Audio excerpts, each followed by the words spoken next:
Several years ago, we had an address here by the great ruler of the violet planet, Omritas. When he gave this address,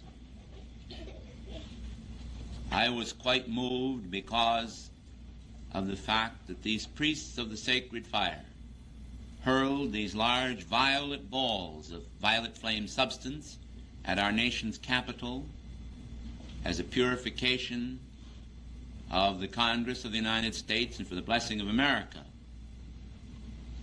When this occurred, I will confess to you that while I believed Omritas and did not doubt that this was done, in my own mind I said, oh well, this is a spiritual act. It is not necessarily something of the vibratory rate that our physical eyes could see. A little while later, I think it was the next evening around 5 o'clock, and he had told us how these balls of flame would remain here all over the earth. We were riding in the car out to Virginia. I don't know if Al Shine is here this morning or not. Al was in the car, a friend of ours from Texas, and 2 or 3 other people.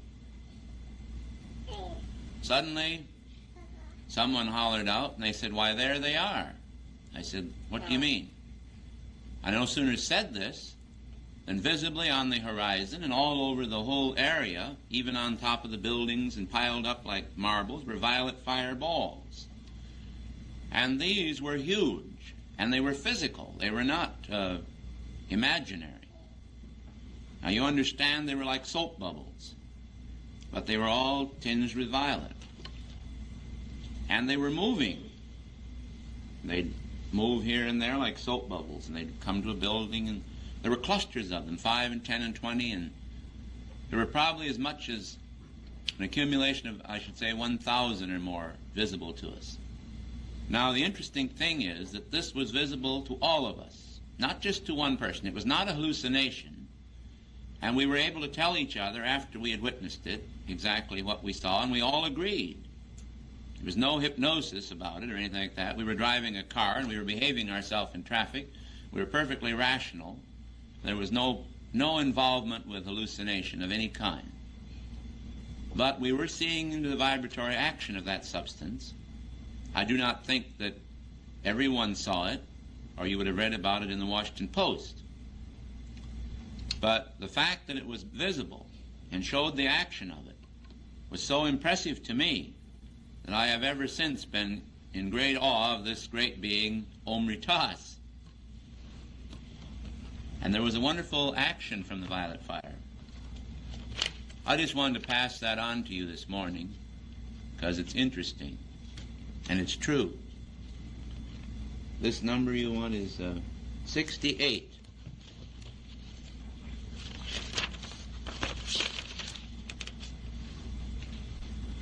This is an old Bohemian folk song called The Bird's Return. And we use it as a focus of love to Omritas. So let us sing to him for his great love and to the 144,000 priests of the sacred fire that serve on the violet planet.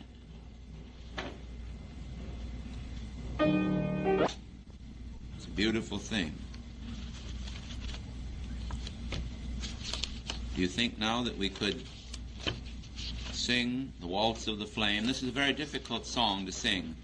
Many years ago in Vienna, Johann Strauss, who was at inner levels at Chila of St. Germain, had inspired upon him the wonderful strains of the Strauss waltzes. And they have the vibratory action of the ascended master's joy. And of course, this delight was quite popular in Vienna and now is popular all over the world and continues to the present day. But in truth, the lightness and gaiety that create a blithe spirit, one who can find joy in living, is captivated in the music. And what is music? To muse is a quiet thought, like a pool.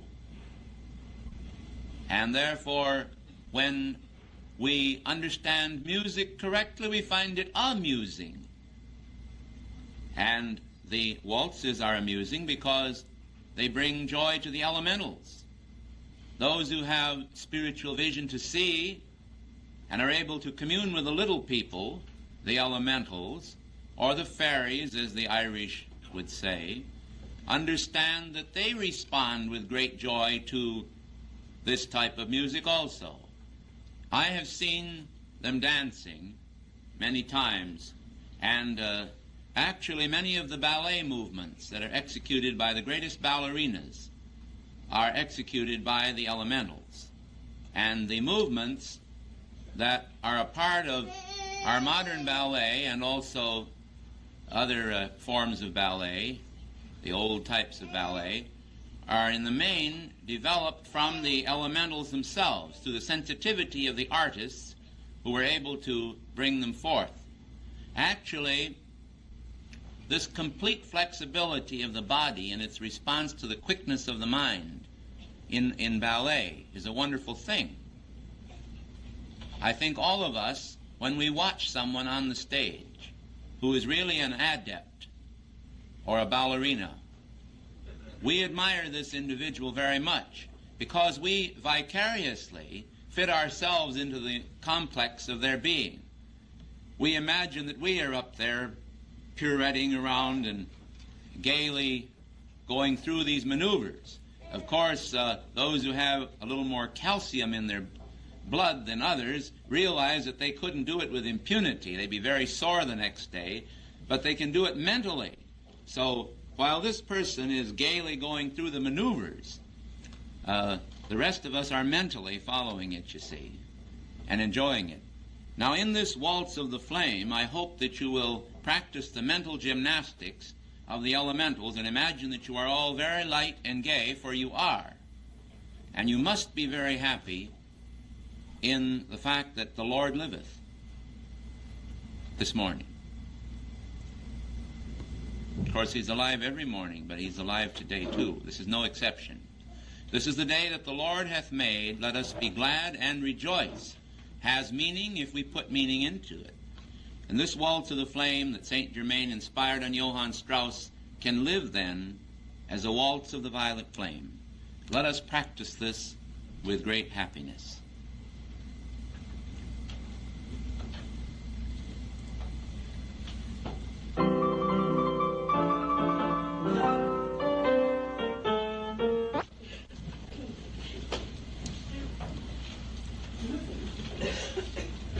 Fortunate are we, one and all, to have this violet flame. I remember many years ago when the violet flame was first given to me that I found it a little difficult to accept its reality intellectually at the first blush of its revelation.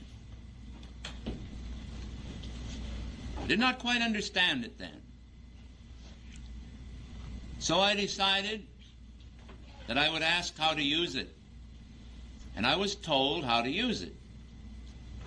But I still did not understand it or comprehend it. It was like the old German biblical statement, die Licht scheint in die Finsternis und die Finsternis hat's nichts begriffen, because I didn't comprehend it at all. But I decided that if it was scientific and had a method, that I would do it anyway. And so I did. In my own case, I must have been very dense, because it took me about 6 or 7 months before I began to get the results that I would like to have had, as I recall it. Perhaps I've doubled it now. I may be doubling it every time I tell this story. So probably next time it'll be 12 or 14 months. But anyway, it took me a little while before I was able to get the full feeling of the flame and see its release. But the effects were taking place all the while. So I recommend it to you, or commend it to you, as the case may be. As has been said before, Doesn't cost anything to try it, and it certainly does get results. So now we are going to put our tube of light around ourselves and invoke the violet flame individually. This will begin the action of the violet flame. We've had the music now to bring a sense of joy and release to us. We will have more music. Let us turn.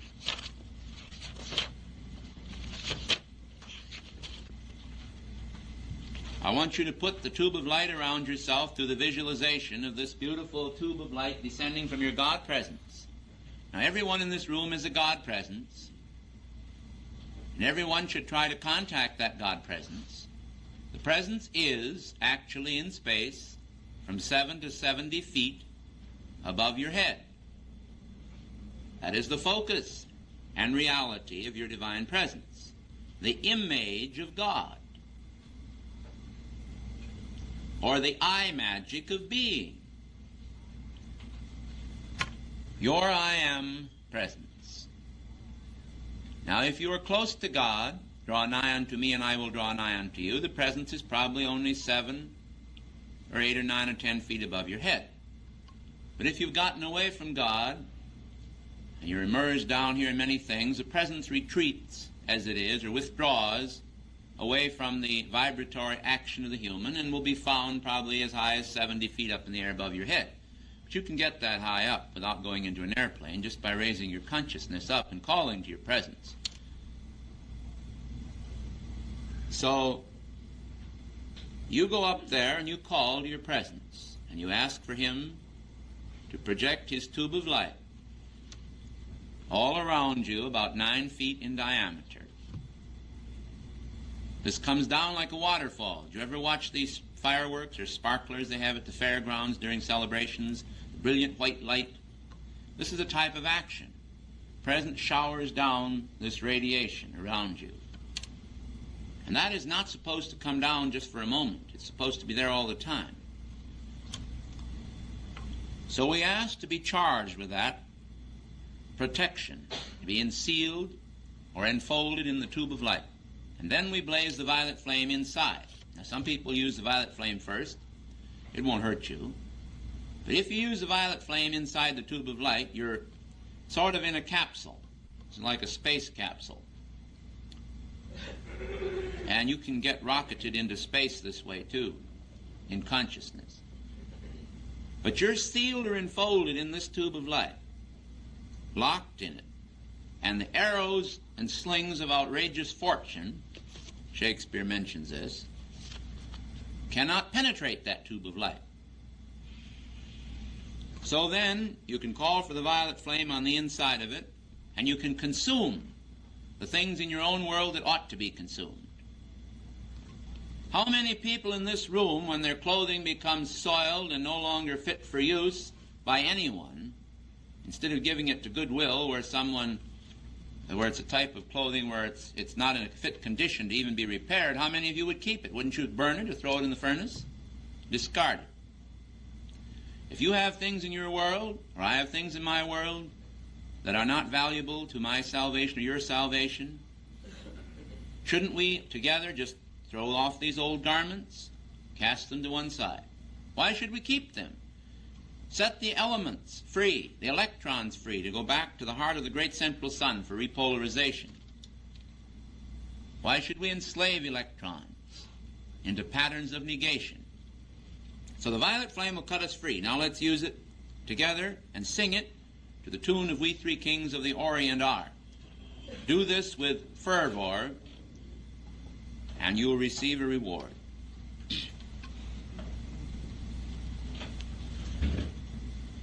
Intensify the action of the violet fire, and it will help you to visualize it if you will look at the violet fire lamp that is here at the altar today. This will give you the correct color and the eye picture of the violet flame around yourself and filling the room.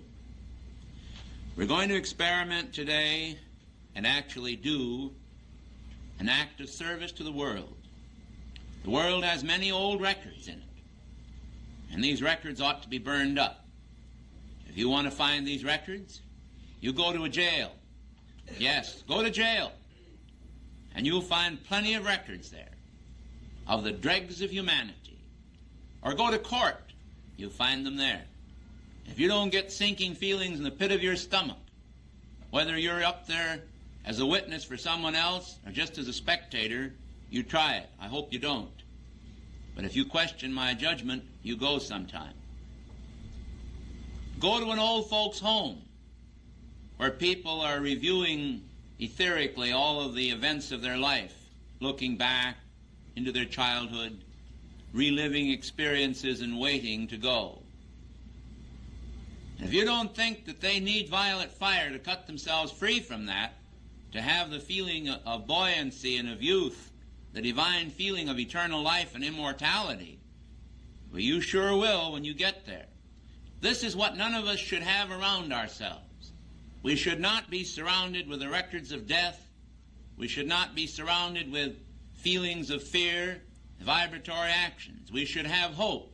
After all, as one of the great orators of all time said concerning life, he says, don't be afraid of life, of this world. He says, you'll never get out of it alive anyway.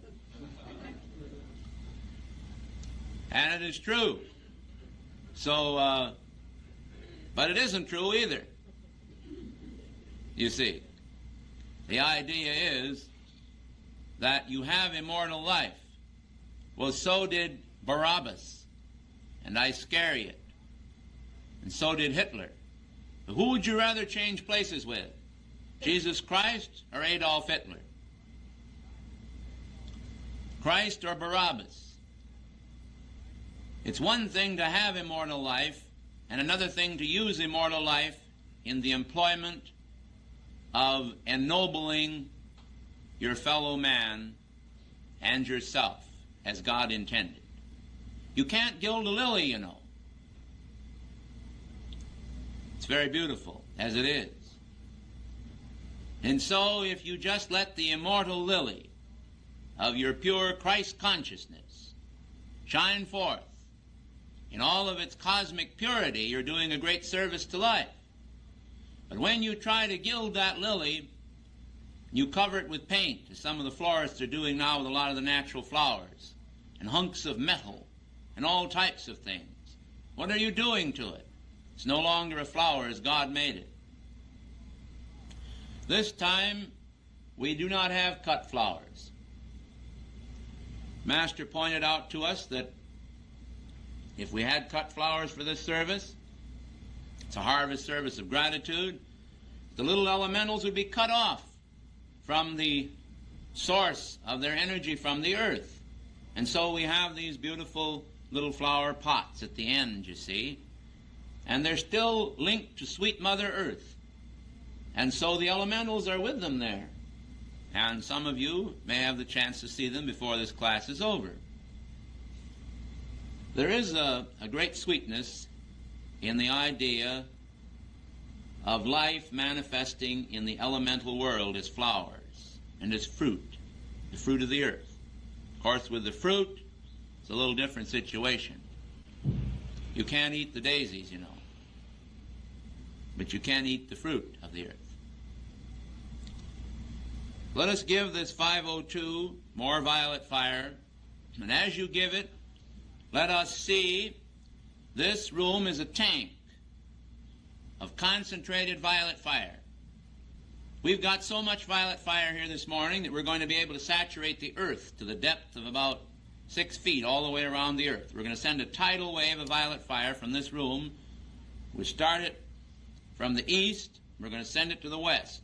Send it out to the west coast, California, across the Pacific, Philippines and Hawaii, Japan, sweep across the Russian steppes and around the world, come back through Europe and Great Britain, the Isles of the Sea, the Isle of Malta, across the Atlantic Ocean to Cuba, and then to the coast, the eastern coast, and back to Washington. Let's do this in consciousness and give the world the blessing of the violet flame from this place today. Together, this is from beloved Hilarion. Thank you. That's so we can see the violet fire better. Lovely game started. Now, let's follow that up by a decree for freedom's holy light, which is right across the page. And this was written by beloved Lord Gautama and beloved Saint Germain. Let us determine to stop the negative actions of mankind, the destructive activities that have occurred in the Washington area and through other parts of our world recently, which are a result of the riptides of human energies of negation, which, which are being imposed upon mankind. They're very white lights. Where'd you get those? Are those new? They were new. You bought them new. Are they heat lamps instead of... No, but they can see the violet fire much better now, I'm sure. Well, this is true. We've had the other ones for 4 or 5 years. And these new ones that we bought, just brand new, these are the ones Moria was telling about that the manufacturers make to last so many hours and so that they can get more money out of you by having them burn out. They're timed to burn out, you see. That's the general idea. Instead of making things to last, it seems like we're getting to an era now where everything is timed, you see. They want your cars, your clothes, and everything to wear out. They test the tensile strength of materials with their machines, not to make things to last and endure, but to make them so that they break quickly. This is the Babylonian skill of our merchants who want to sack the world instead of improve the world.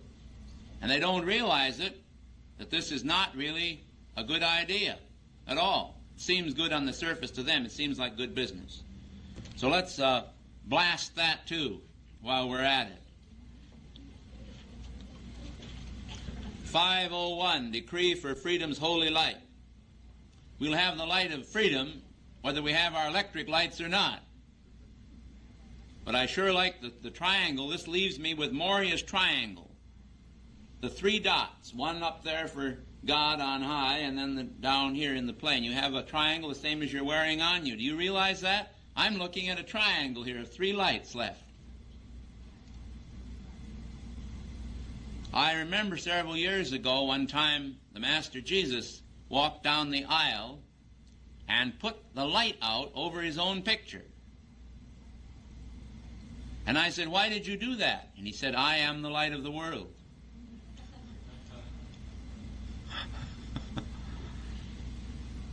Because I saw him put it out.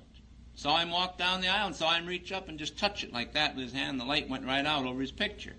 And it startled me because I thought, why would he do a thing like that?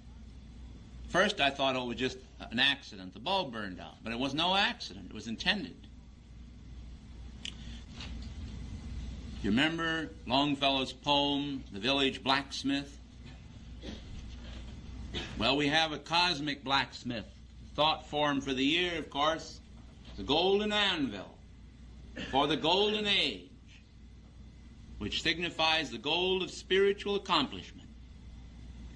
It must come about through noble efforts. Lord Gautama gave us this concept in the thought form for the year, the January conference or the Christmas class. We're scheduled for class instruction at 11 o'clock. It is 5 minutes to 11.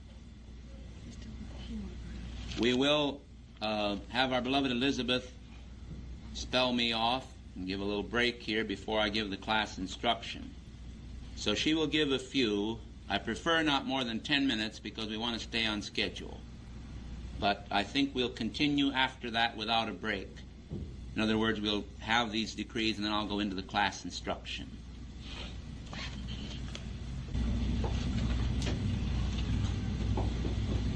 We ask the Lord's blessing upon you all as we break the bread of communion with the sacred word. When you received your program for this harvest feast of gratitude, you will take note of our Lord CHOHAN's message. I would like to use that as a keynote for this morning's instruction in part. He says, "Gracious ones, no finer hour comes to any man than that of victory. The long hours of preparation, the disappointments, the patience required to hold the balance in the midst of turbulence, and even the strength to honestly submit one's own patterns of living for honest reappraisal. These are all forgotten when the finish line is crossed. I call to your attention that mankind's days of testing, in all their occasional bitterness, can never be considered compensatory for the weight of glory that is the lot of each overcoming victor. Now when the sheer light weight of man's many blessings is considered, it should be apparent to all that an extraordinary opportunity to offer gratitude to the deity is in order. The American Shrine of Plymouth Rock is a landmark of some significance, telling of bygone days when ascended Master Love prepared this simple society to be the mighty forerunner of our beautiful America, for which St. Germain has labored so tirelessly. Yet so much remains to be externalized of divine perfection. Remember, when work seems slow or tedious, that the early American colonists did produce by dint of honest labor much of the everyday necessities which mankind currently takes so for granted. And in the very weaving of their clothes, the hum could be heard of the women spinning a lullaby hymn to God for the many blessings they shared. So I say now, in the name of the blessed Holy Spirit, to all devotees of divine truth who desire to express their love in a holy assembly of mutual gratitude to the deity in this present year, come, let us gather together to ask the Lord's blessing. The mounting tempo of each class, from the first unto the present one, is a source of wonder and joy to all who have ever been partakers of our cup of blessings to the world through the Summit Lighthouse. This magnificent concept of beloved El Moria of the Darjeeling Council bears perennial tidings of goodwill to men and women of every faith in the name of the universal one God. For he is the sustaining source of all power to those who understand and enter into the vibratory action of God's will from the ascended Master's level.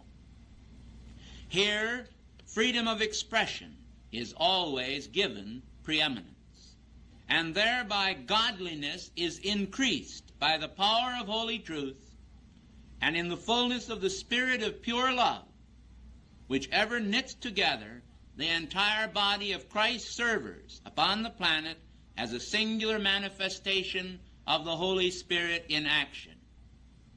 It is characteristic of the Holy Spirit that it rushes forth like a wind, blowing where it wishes and bringing to all who receive it, in the spirit of gratitude, the continuing wonders of divine revelation. As we renew our bond with many of you on this auspicious occasion and feast of gratitude, remember that it is to be wholly dedicated to the ever-rising purposes of the great brotherhood, whose every guardian action has brought untold blessings and protection to the planet and its people. Not the least of these blessings is to be found in the faithful themselves, who, although yet unascended, see in each gathering the opportunity for further regeneration and that holy contemplation in which the shared coals from the altars of heaven suffuse a glow which lights the whole world. In the bonds of the Holy Spirit I am, the Lord Maha Chohan. I wanted to renew the covenant of the Maha Chohan with each of you and let you hear his precious words. And so it was our desire to read them this morning, for we would like, in this class instruction, to say some words concerning the great white brotherhood.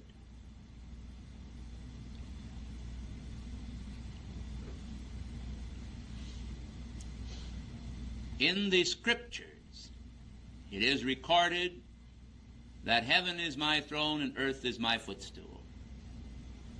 And then one asks, where is thy abiding place? And God speaks in this wise, I dwell in the side of the north.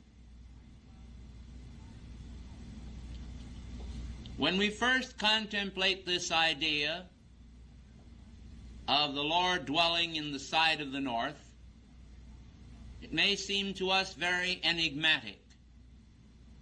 It is as though it was a deliberate riddle, like the riddle of the Sphinx, posed to make us think and conjure up a solution which would differ, one person having one concept and one another. Such is not the case. Polaris, the North Star, is used in astronomical calculations and by mariners at sea to find their bearings. And so, when God speaks, saying, I dwell in the side of the north, he refers to the accuracy of the nature of being, the clarity of his own consciousness, and his availability to be found as the true and only rightful guide for all mankind. And this is wholly reasonable. For illumination and wisdom are a very great part of God. We cannot take one aspect of God or of being and sever that from the rest without taking into account that it came forth as a part of the whole. Whenever you separate a quality, I have had people say to me, why, God would not do that. God is a God of love. And this was in a case of resentment against something that they felt that God had done. But I could very well have pointed out to them, yes, he is a God of love, but God is also a God of justice. And so when we study the nature of God or the nature of being, we must recognize that he does not alone possess one quality, but all the ideal qualities of being. He is just and wise and kind and true, immortal and eternal, all-loving, all-powerful, and all of these qualities and many more. But God never made known a single quality to man that man could not imitate, if he would. Our free will and our right and the righteousness of our imitation of God or of Christ is something that in itself is a great gift to our being. What a privilege it is that the Most High, who dwelleth in the side of the north, who taketh the side of man's direction to direct the orderly physical universe, nature, the cosmos, and also the destiny of man, that this is the dwelling place of God, shows that he is very close to his creation which he hath made, and therefore identifies with that creation. If we permit this concept to permeate our being, it will wrought a magnificent change in that being. So long as we feel discombobulated, so long as we feel that we are disconnected and are not a part of God, but we function in a position where God will be our judge of every act that we do, and we look as St. Paul did it ourselves and we say, I find the law at work in my members, a law of iniquity causing me to do wrong on one hand, and I find another law of life working in my members. As long as we are functioning in a dual consciousness, part of ourselves being at war with another part of ourselves, where are we? We become rather confused. But the moment we recognize that the sole reality of being is manifest in our divine presence, and that that presence is our reality, and we realize we are not a pumpkin creation, a footstool kingdom. We're not just fruit. We're not inert substance. We have been given the highest consciousness of God.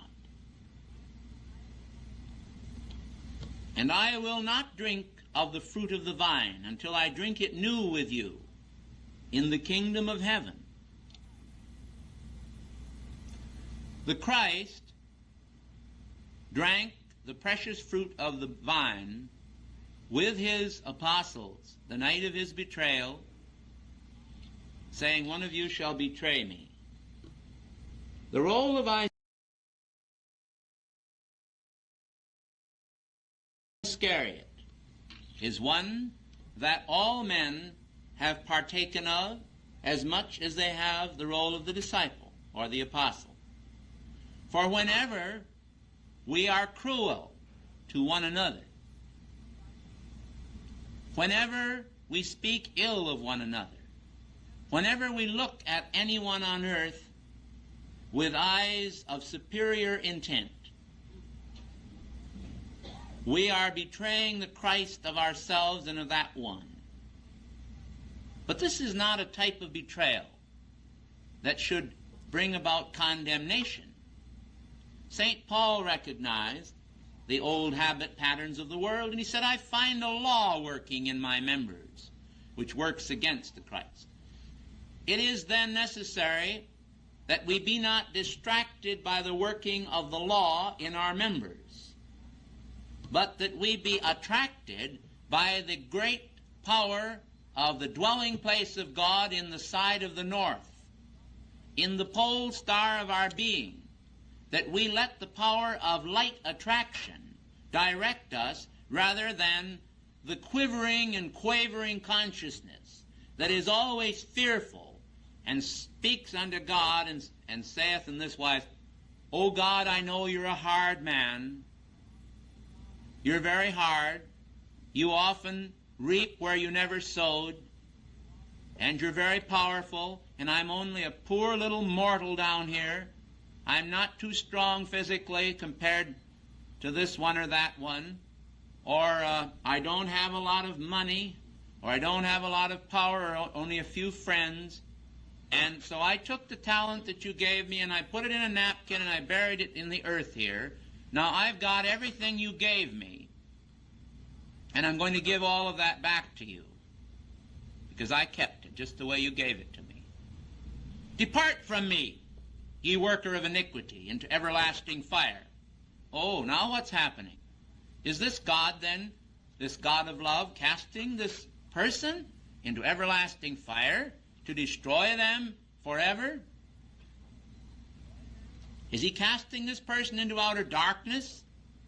He created them. They're a poor little weak quivering person. They haven't used the talent that God gave them. They put it in a napkin and hid it. They're returning to him that which he has. Here is the God that speaks, saying, Thou who hast 10 talents, thou hast done well with thy 10 talents. I say, take this talent from the one who did not use it, and give it to the one who hath 10. For to every one that hath more, more shall be added, and to him that hath not shall be taken away. What type of justice is this, we say? Until we realize that the law is being fulfilled to raise and elevate the poor quivering man into a God. The outer darkness and the gnashing of teeth is symbolical of man ground under the wheel of karma. For when men refuse to pay heed to the laws of God, they must come under the law of universal karma and be judged accordingly. How can it be otherwise? Naturally, there is darkness there, and there is gnashing of teeth, and there is wailing. And naturally, if they don't understand the deity, if they don't understand his absolute goodness, they are going to be judged by the God that they understand. The God of their world, then, is not the universal God. It is like an individual God, a race God. It is an idol that they have set up, and yet they are judged by those standards. For if men see God as cruel, as wicked, as unjust, are they not inclined themselves to model after that which they see as that God is, or they think God is? What then is the true nature of God in his relationship to man? We who know the I am presence, the being of existence, realize that God is absolutely good, absolutely pure and kind and holy, and would gladly give all things of himself to man immediately. Yet, all we need to do is to look at the history of this time to see that man cannot be trusted with unlimited power. How many people do you know or have you known in your life who were little simple people that either got a great deal of money or were raised in a position and became the greatest of tyrants? You've heard of the nouveau riche, those who are suddenly swept into a fortune, who do not to man immediately. Yet, all we need to do is to look at the history of this time to see that man cannot be trusted with unlimited power. How many people do you know or have you known in your life who were little simple people that either got a great deal of money or were raised in a position and became the greatest of tyrants? You've heard of the nouveau riche, those who are suddenly swept into a fortune, who do not know how to use it, but seem to suppose that this fortune must sever them from their friends, that they can no longer associate with their old friends because their friends don't have money as they now do. They forget their early beginnings. And what difference does it make, really? What is riches and honor and fame in the eyes of God? It is swept away between two heartbeats. The only thing that really counts is the realization of who we are and our gradual recognition that we have a rate of progress that we can move into. Stultification, standing still, is the greatest of sins. To bury your talent in a napkin, to trust that you are not good enough to do something with your talent, this is a great mistake. God has given to every one of you in this room some great talent or more. I think one of the secrets of success, and I mean the secret of success of the Summit Lighthouse, has been the magnificent participation of our membership in the activities of the organization and their intensification and use of their talents for the glory of God and to help their fellow man wherever they can. And yet they are not fools. People of this activity who have the right understanding understand that you cannot take $1 million and give it to a tramp. You must give to mankind some sense of worth, of the fact that their life has worth. And you must teach them how to employ their life as God intended, so that they can receive for themselves that which no man can take from them. You could confer an even division of all of the money of this land among the people, and in many cases it would soon be in the hands of the same people again. And those who do not have it would not have it again, because it is a karmic condition that they must master and overcome. Life has a means of teaching us. Now I've talked about you. Let us talk about the brotherhood. In the theme of the Good Shepherd, the Christ, we see a most magnificent concept for this age. All men like sheep have gone astray. There is none righteous, no, not one, is the thundering tones of Romans from Paul. None righteous, no, not one. They have all departed and become workers of iniquity. When I first read that, my heart sunk, and I said, can it be? I realize now that all of the scriptures must be taken cum grano salis, with a grain of salt. Extremism in the world today, which is quite a political issue, makes us realize that we have in the world many religious extremists, people on the fringe areas of religion, to the right or to the left, who do not understand all that they know about their own faith or anyone else's faith, but would lead you to believe that they are the wisest people on earth. And this is always an action of the ego. We know, and I think you have heard me say it, those of you who know me well, many times, that I am fully aware in the outer and the human octave of the many things I do not know, which I think would make a much bigger book than that which I know. But I am not at all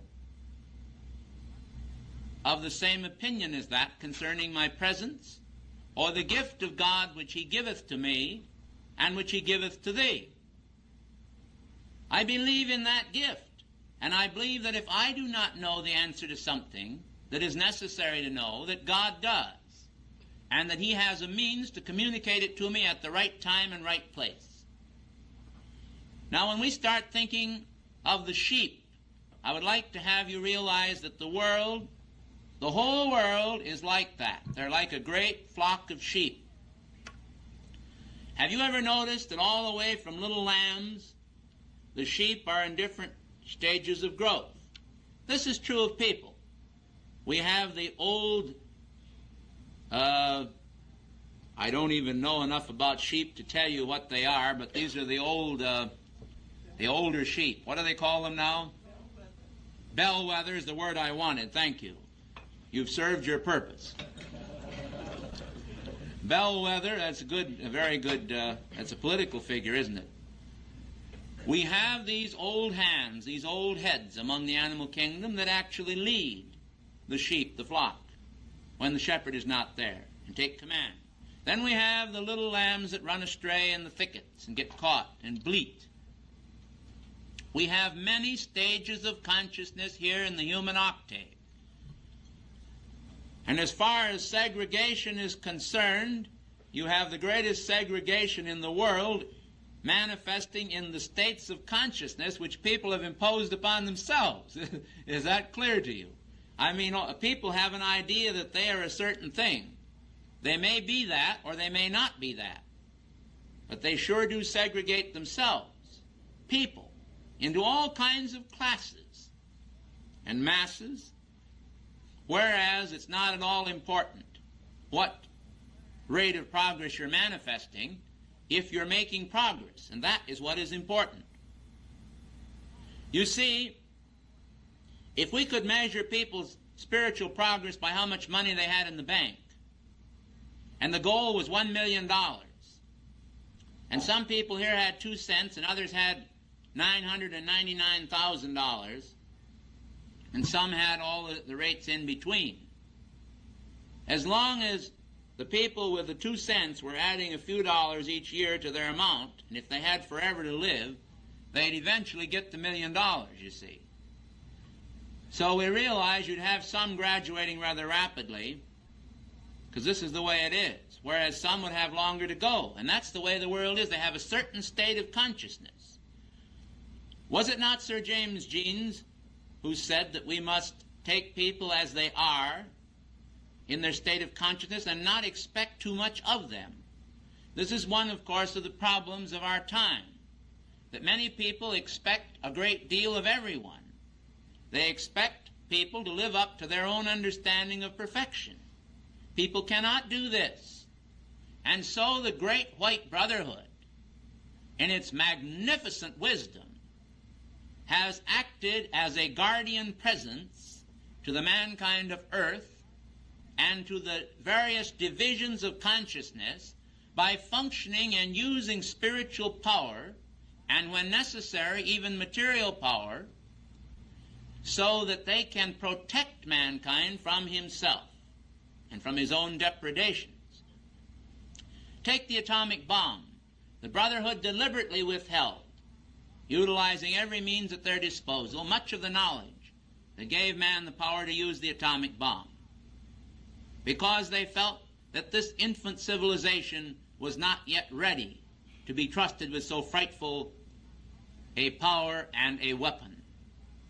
However, the wheels of universal progress and order move on. There is nothing, no power, even the masters cannot stop the cycles from being fulfilled.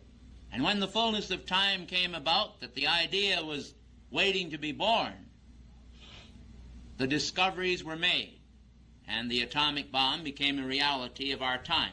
A frightful reality, but it existed long before we knew it. And yet the masters knew it long before we did. And there are other discoveries forthcoming.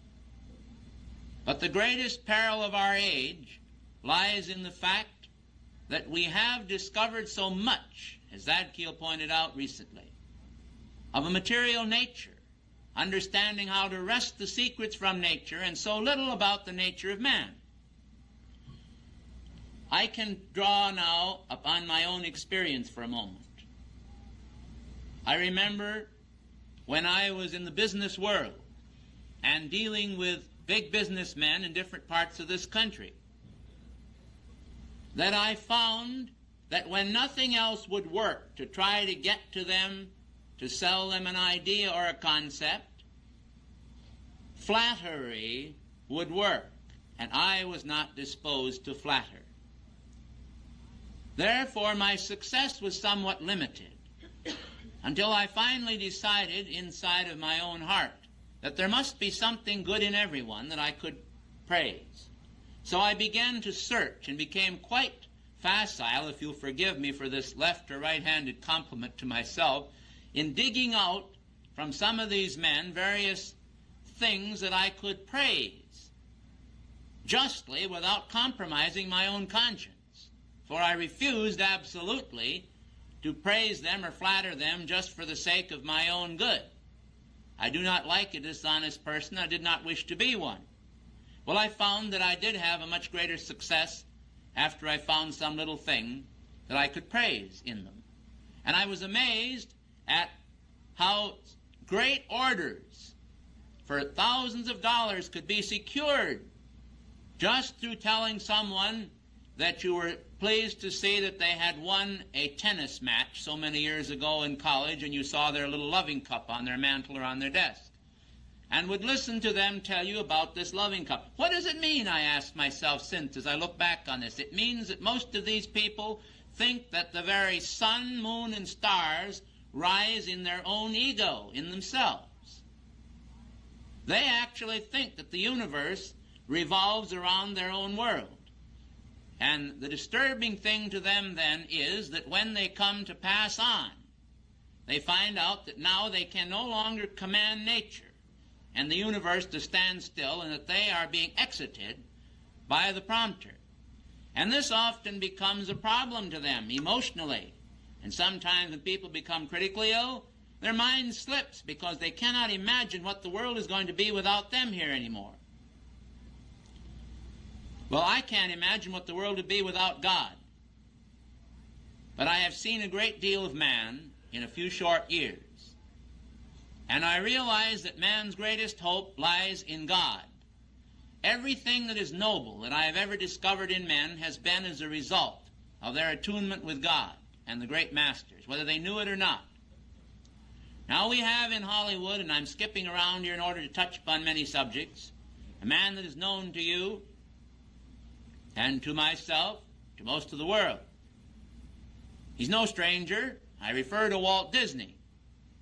This man, of course, has been extremely successful and has made millions and millions of dollars, which he has put into Disneyland for the enjoyment of children.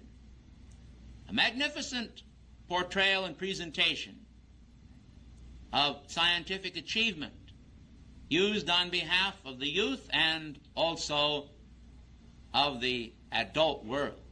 You remember how Khrushchev himself was almost disappointed to the point that he puckered up his lip and cried because they wouldn't allow him to see Disneyland. Well, the same thing, of course, applies to most of us. If we got to California and didn't go to see Disneyland, we might feel we'd be disappointed, especially if we've already seen it. I managed to get there when the gate had closed, so I just looked at it and got in the car and drove away. So I still have this joy coming if God wills it. But here is a man, Walt Disney, who has given America wholesome pictures about animals, about people, about things that do not tear down the youth of the world. I'm going to give you a practical example here of the Great White Brotherhood in action. The Great White Brotherhood knows the laws of God as none of us on this planet know. They know that you give a child a thought form of a gun, or a dagger, or a sword, or human viciousness and anger in drama or on the stage, and that child is going to copy it in his play and games. The Brotherhood knows that as a man sees, so he eventually thinks, for the power of the eye to capture an image is great, and the mind is also great to retain. These images then become thought forms which like attracts like, and the youth of the world, constantly exposed to television programs and comic strips in which murders and threats are being hurled at one individual or another, are naturally going to grow up with certain elements of hostility somewhere in the back of their brain and being. And when they get into the adult world and they find they cannot manipulate the world the way they would like to do, naturally they stand up here and begin to pull out their bag of tricks. And they slip out sometime before they know their slip is showing. Just like that. They get very angry. And then they try to justify their anger. They try to justify their conduct. Now, I could go into this at length, but what point? I'm trying to bring out here that there is a definite impact and influence on the youth of the world and upon you all, and upon all of us, by the thought forms of the things we see and that we permit our mind and consciousness to dwell on. Now, Mr. Disney has amplified, of course, he has some elements of drama and cruelty in his picture. This is true. But they are head and shoulders above the average work that comes out of Hollywood. They do bring about a greater sense of wholesomeness with life itself. And this is necessary. Now, here's how the Brotherhood works. When a man like Mr. Disney starts out in his career, the Great White Brotherhood often overshadows such a man. He may not know a thing about the masters. On the other hand, he may be very, very skillful in knowledge of the masters. But it's not important to the Brotherhood whether he knows it or whether he doesn't. Naturally, they would prefer that he knew it, but if he does not, they can still overshadow him. As long as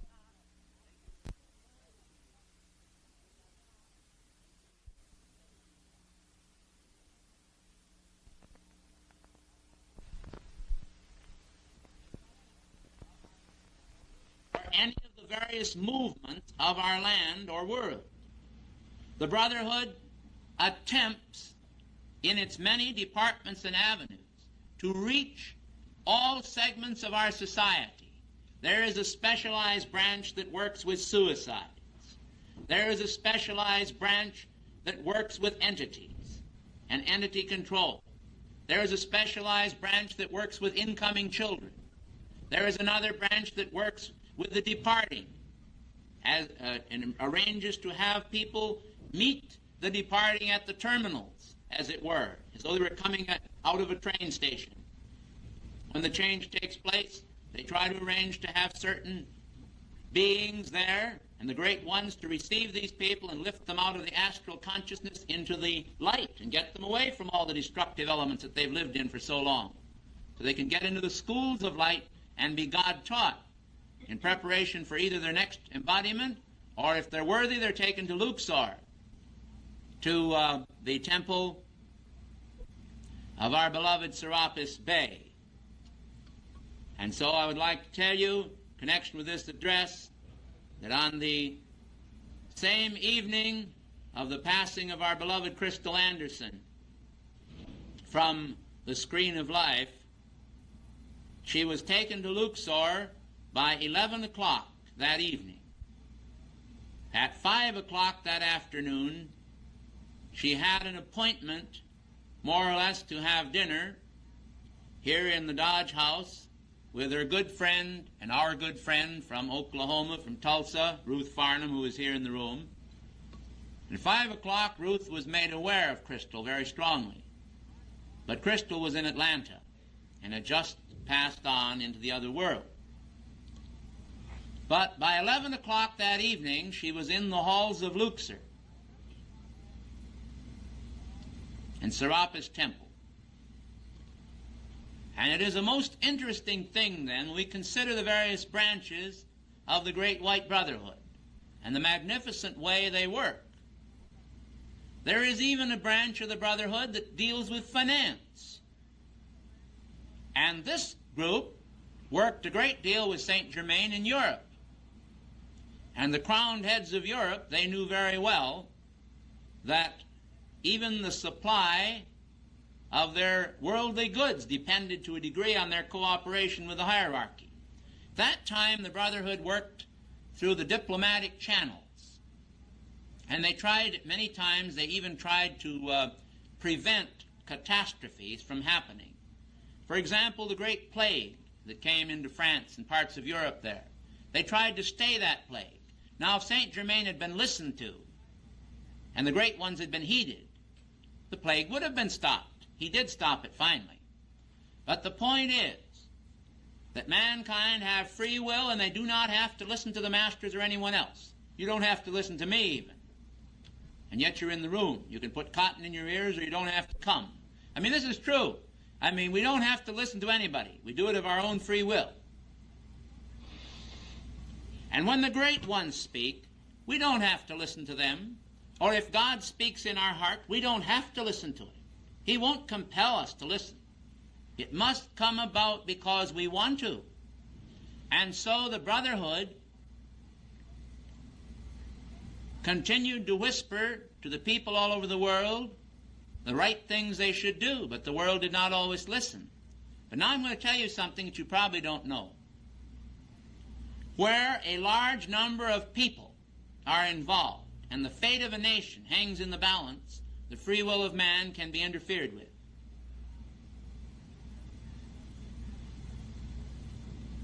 The masters and the Brotherhood have at times interfered. The Germans have a saying that goes like this: the trees only grow so tall. This refers to the curbing action of the great law. Now, if there were no curbing action at all, God proposes and man disposes, or man proposes and God disposes, you can have it any way you want to, how would it be if the dispositions of God were not accepted by man, as they are not many times? Should the universe crumble because 2 or 3 people wanted it to? What would happen if all of you were given the power over the rain, and the rains came, and half of you decided you wanted sunshine? You'd either balance each other out or cancel it out. You'd have a kind of a nether world of neither sunshine or rain, or you'd have all rain or all sunshine. There has to be a balance in nature. The masters then are permitted, and St. Germain and the Great White Brotherhood have interfered on occasion with the free will of man, where it was given in order to prevent catastrophe. However, this is always done by dispensation to the karmic board. And because they grant it once does not mean they are always disposed to grant it the next time. They do not have to grant it. They're under no compulsion. They do it usually out of mercy. And they go right to the heart of God. And God is still the final authority, no matter what anybody would like to tell you to the contrary. But it is the will of God that is reflected in the Great White Brotherhood. God has actually turned over, and he always did, his authority to those who were able. For this is the whole concept of hierarchy.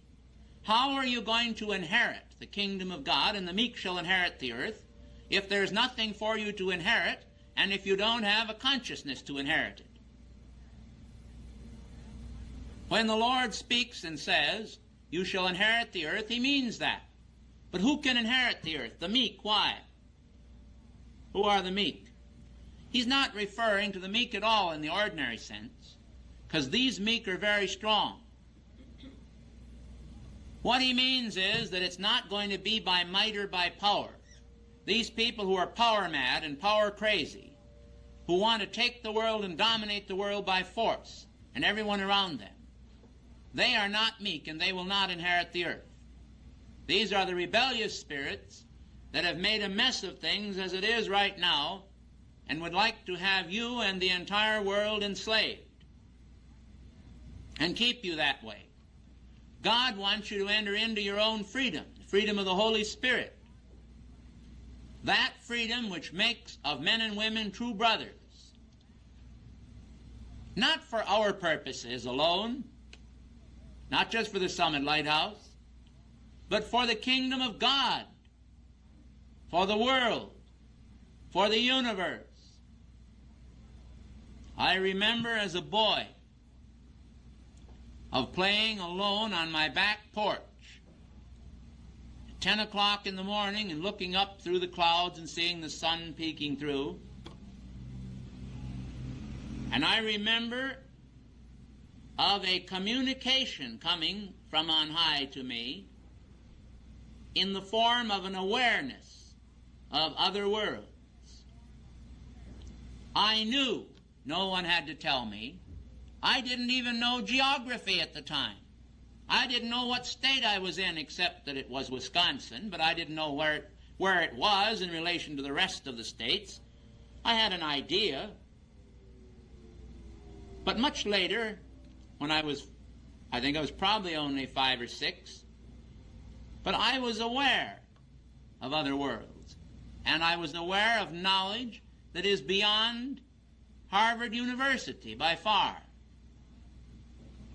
I did not have the language to clothe this knowledge, but I knew, and I knew that I knew. And I think many of you have had similar experiences in part, or maybe greater by far. But at least some of you I know have, from personal anecdotes and things you've told me. We must be aware then that the hierarchy, the Great White Brotherhood, are only people who came forth from God just as we did. They were born, they lived on earth, they used the 10 talents or 1 talent they had, they mastered their environment. Some of them were sages, some of them were rulers and kings, some of them were servants, and the greater they were, the more humble they were, and they entered into dominion over themselves. They kept the citadel of their being. They mastered their own energy. They were not mastered by the world. They became ascended beings, the same as Jesus did. The very atoms of their flesh not only were transfigured, as we were discussing at breakfast, but the sacred fire transmuted all the substance in the atoms of their body and the electrons, not in the electrons, but around the electrons, drew off that substance until they were shining light, weightless, deathless, and immortal. And because light has no weight, and of course I probably mentioned this before, the story about the two morons, where one said, if I turn the flashlight beam up there, will you climb up it? And the other one said, no, because when I get up to the top, you'll shut the light off. And that's the way it goes. I mean, in the ascension, there's no shutting off of the light. But you are light, and light is weightless. It can shine to the farthest end of the universe. You can light a candle. And I know that there are some of you who have engineering training here, and you know that you can light a candle in this room. And if there were nothing to cover that light, no matter how far you would go in space, the light of that candle would continue to radiate out, just as the light of the sun does. It isn't the size of the fire. Light rays pass on indefinitely into infinity. So when we have light, regardless of its quantity, it's going out. And it's going out anyway, dear hearts, whether you have light or not. If you qualify the light that's flowing through you as energy, with shadowed substance and fear and negation, you're pouring that out into the universe. That doesn't get very far. It stays around this old shell here through the ring pass knot, and it usually is down here below the fly line of human consciousness, and the poor people that have to cope with it are all of us. We all have to handle it. That's where our tube of light comes in. It helps. If we get an opening in the tube of light, something goes through. Then we've got a problem, haven't we, until we handle it. The Great White Brotherhood are interested in dispersing God's laws. They're interested in guiding mankind. They function through individuals, through groups. We're not the only group, not by a long shot. But we aim to be the best group there is on earth. And not because we want to prove any other group is not, but because we have a right, as every man has a right, to be the best artisan and craftsman of his time.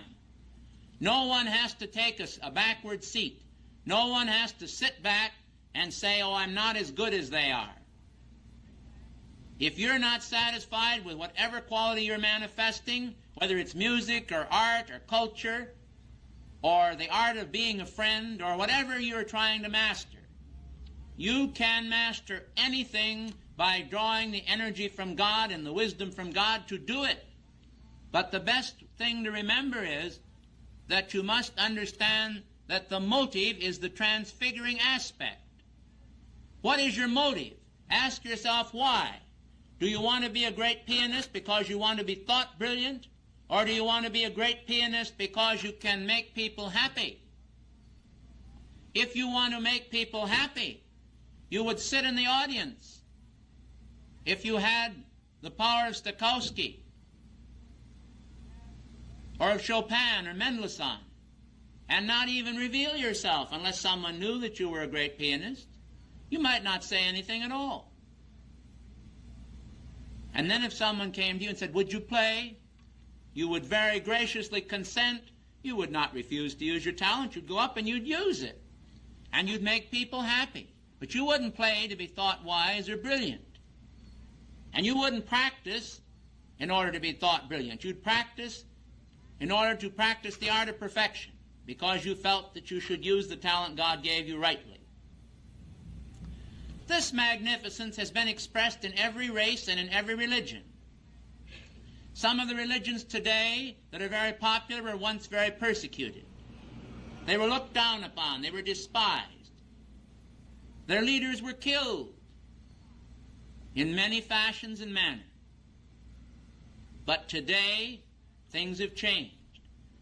Yet, the Great White Brotherhood always has a few organizations in the vanguard, to take care of the people that are not a part of the mass mind, those forerunners of thought who are pilgrims in this world. They have the consciousness that loves their England and their Ireland, our land. They love the land of their birth and their nativity, and they love their own people, kith and kin. But they love the freedom of the homeland of heaven and the ascended master consciousness more than they do the arm of flesh. And they seek no continuing city here on earth, but seek one to come.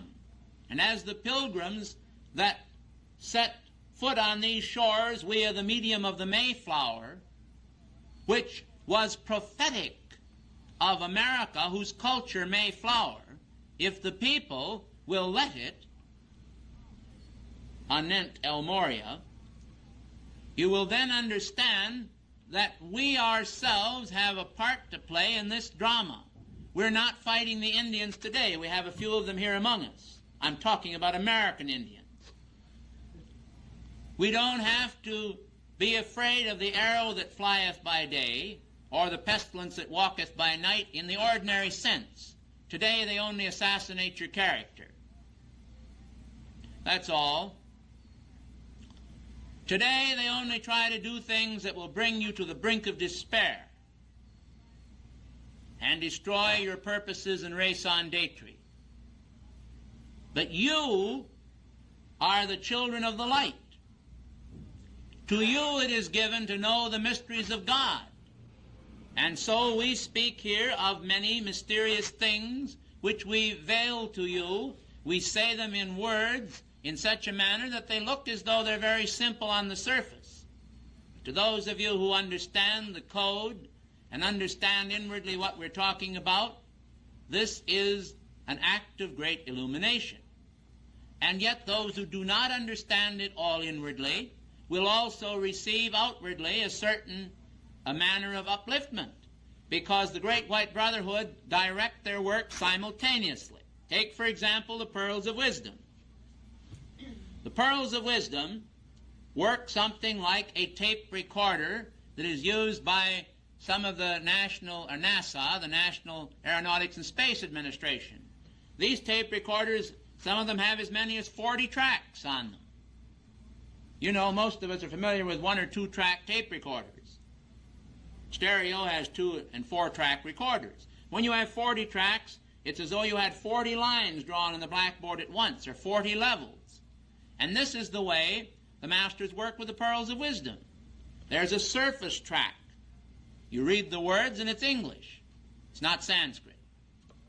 And there's another track a little deeper. Looks like, might even be Christianity or Buddhism. You go down a little further and you find mysticism. You go down a little further and you find something from the archangels, some archangelic concept.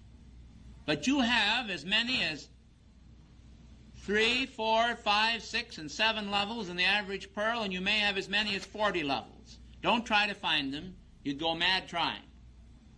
But just take the food for your souls that you get according to the level you function on. And that's the way it is with the Brotherhood. The masters do not just speak to one level. They are interested in hitting people wherever they are so that they can raise them a little bit step higher in the peerage. You know, we've got a room full of countesses and counts here. Saint Germain was called the Count. That's because he counted.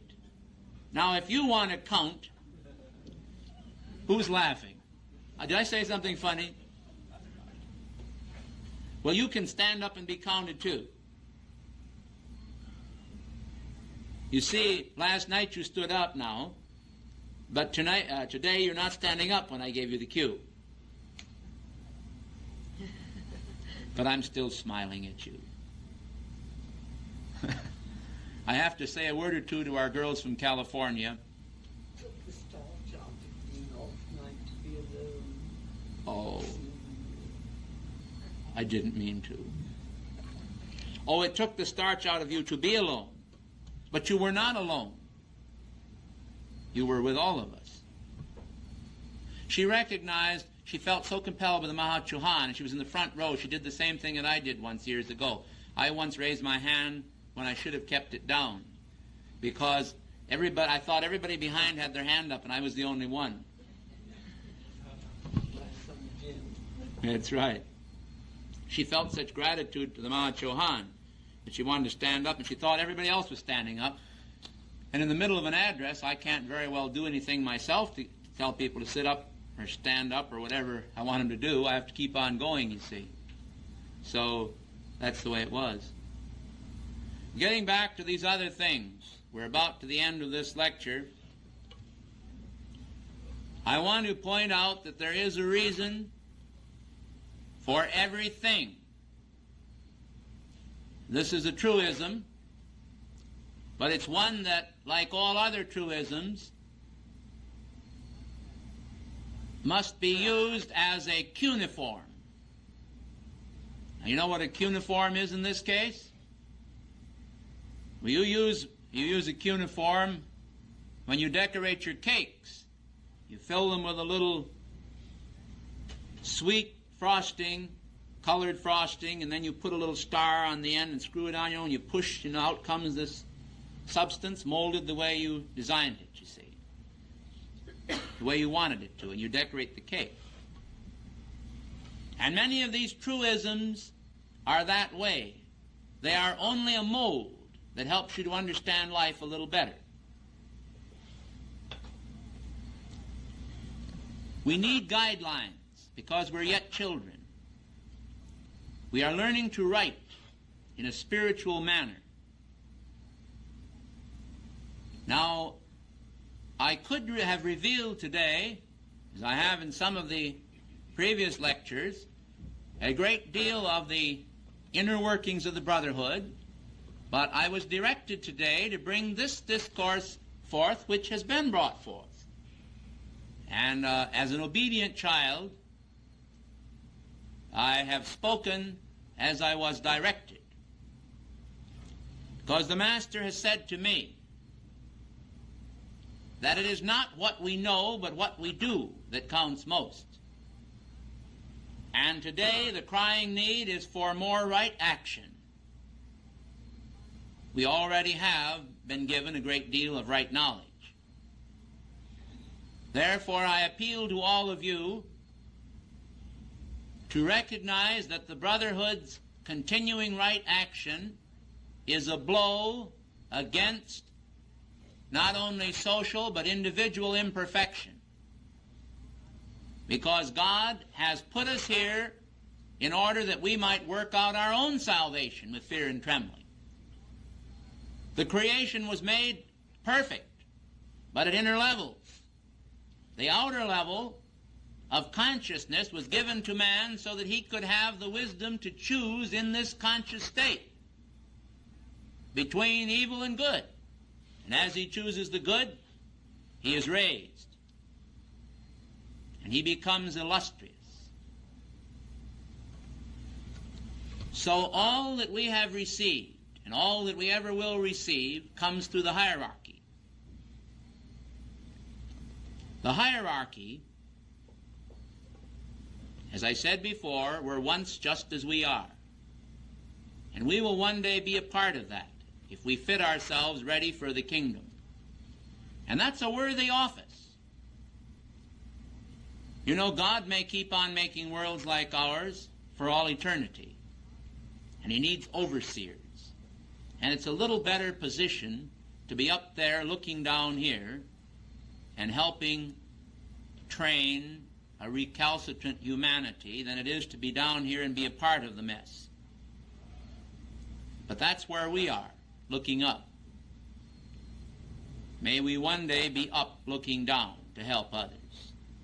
But the beauty of it is we can still help them right now, because we have a very lofty philosophy given to us, a very lofty ideal of perfection. And we are not bereft of reason, nor faith, nor power, nor grace, nor kindness, nor strength, nor love of light, nor purity,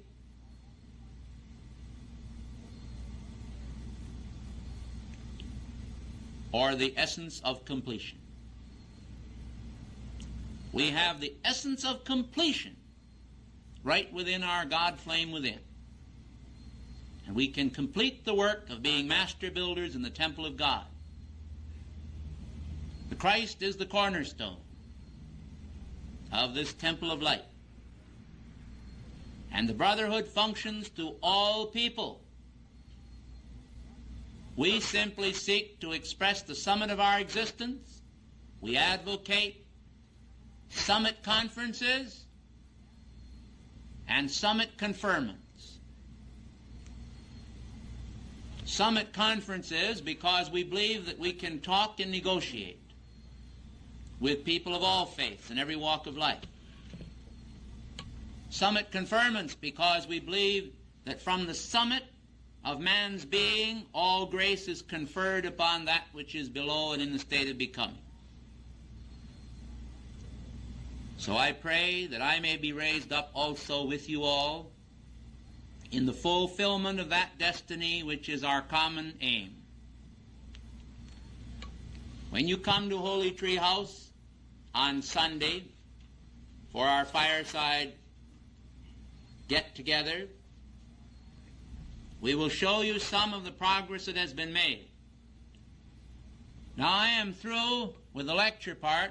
I have probably 2 or 3 minutes more I'd like to talk informally to you. The Summit Lighthouse would like to present to you our good friend William Harper. Will you please come up to the front here?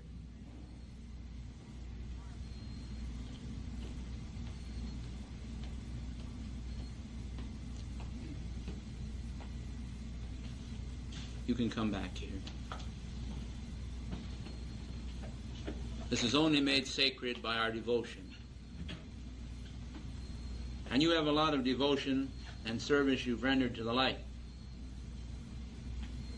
I want to announce to you that as the bishop of this movement, some time ago, I conferred upon William Harper the title of Reverend. And therefore he is to be known from now on as Reverend Harper.